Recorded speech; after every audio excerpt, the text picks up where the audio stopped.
One of the most significant kings to reign over England was William the Conqueror, or William the first Norman king who defeated Harold Godwinson at the Battle of Hastings. William was the Duke of Normandy, and he successfully invaded and conquered England, and he established his power in a number of different ways. The Domesday Book helped William learn more about his nation, and he also built many motte and bailey castles all across the country to ensure that he could put down rebellions and uprisings whenever and wherever. He was crowned King of England on Christmas Day 1066 in London, and he successfully held power until his death, but following his death his remains were subjected to a shocking and ruthless ordeal, and his coffin was opened a number of times, and his remains were then also desecrated.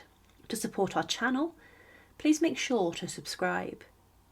King William I, or William the Conqueror, is most famously known for the fact on the 14th of October 1066, his army met with King Harold Godwinson at the Battle of Hastings. He defied the odds to take the crown of England, of which he believed he had a rightful claim to, and he then fought for the rest of his reign to ensure his stranglehold over the throne was secure.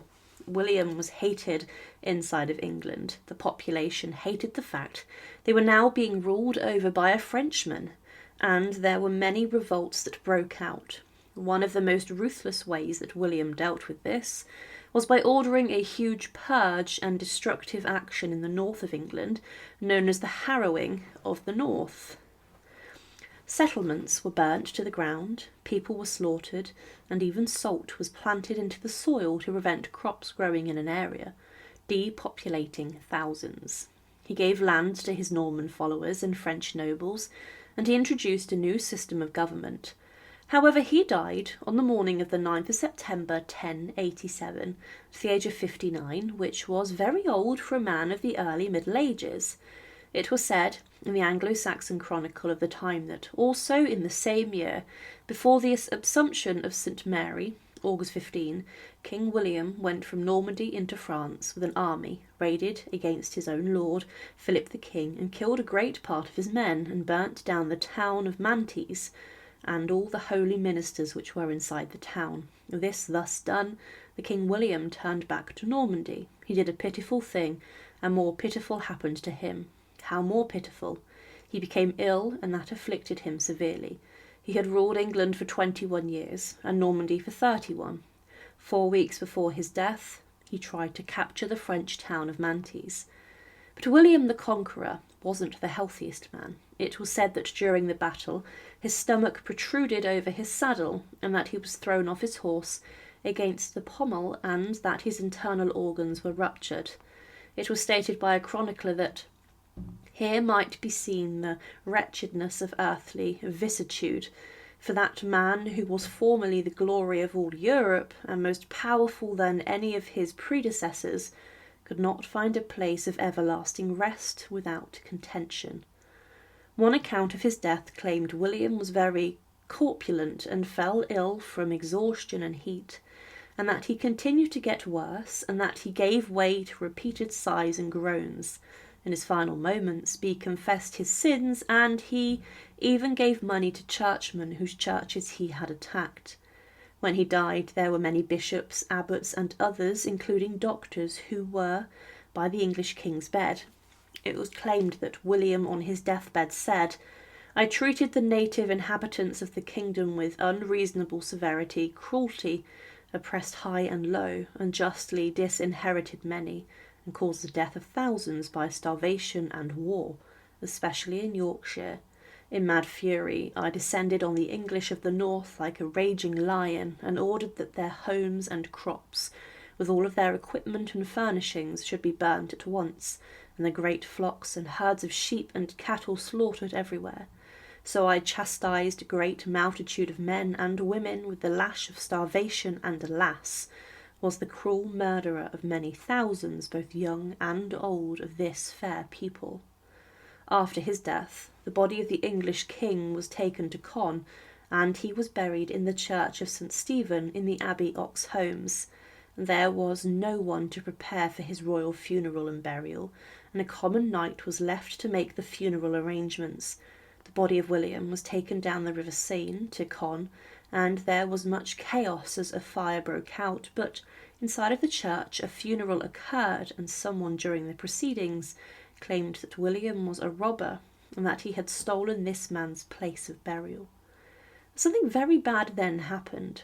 The monks claimed that William was great in body and strong, tall in stature but not ungainly, meaning he was a rather heavy man. When it was time to bury his body, it was found that the stone sarcophagus which had been made was too short. Because of this, the monks then tried their best to force the large and gas-filled corpse of King William the First of England, and they pushed to get his body into the stone tomb. It was claimed then that the swollen bowels burst, and an intolerable stench assailed the nostrils of the bystanders and the whole crowd. The pressure of pushing his body into the sarcophagus made the king's stomach burst open and explode, and horrific smells and liquids poured out.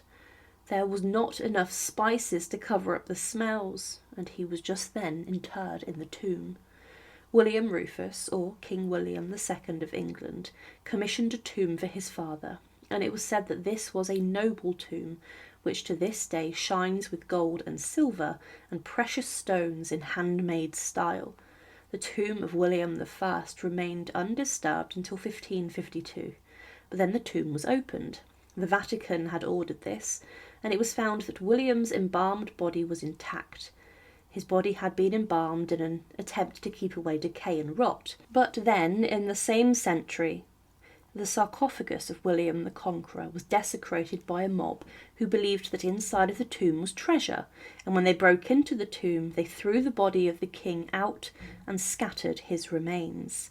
What was gathered up was then reburied in a new monument and tomb, but then, during the French Revolution, there were many attacks upon the graves of kings and queens, and anyone with a link to monarchy had their tomb and their coffin opened, and William, the English king, was not excused in this.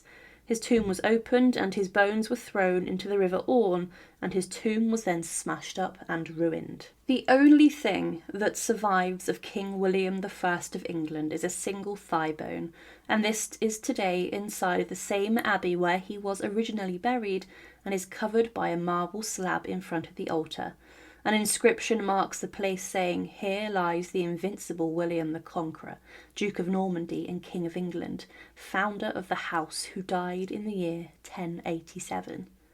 King William I of England was a historic king who changed the face of England forever. He was a powerful man who skillfully commanded an army, and he took the crown of England despite the fact he was not expected to. He defeated the much stronger English army of Harold Godwinson and captured the crown through rites of conquest.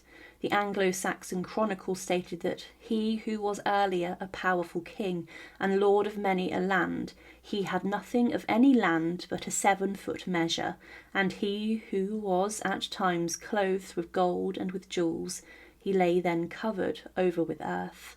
But William's legacy was at the first Norman king, and his descendants would rule for many years after his death. But the funeral of the king was a shocking one, and it's claimed that his body exploded as the monks tried their best to fit his portly body inside of a sarcophagus. Thank you for watching, and to support our channel, please make sure to subscribe. And again, thank you so much for watching.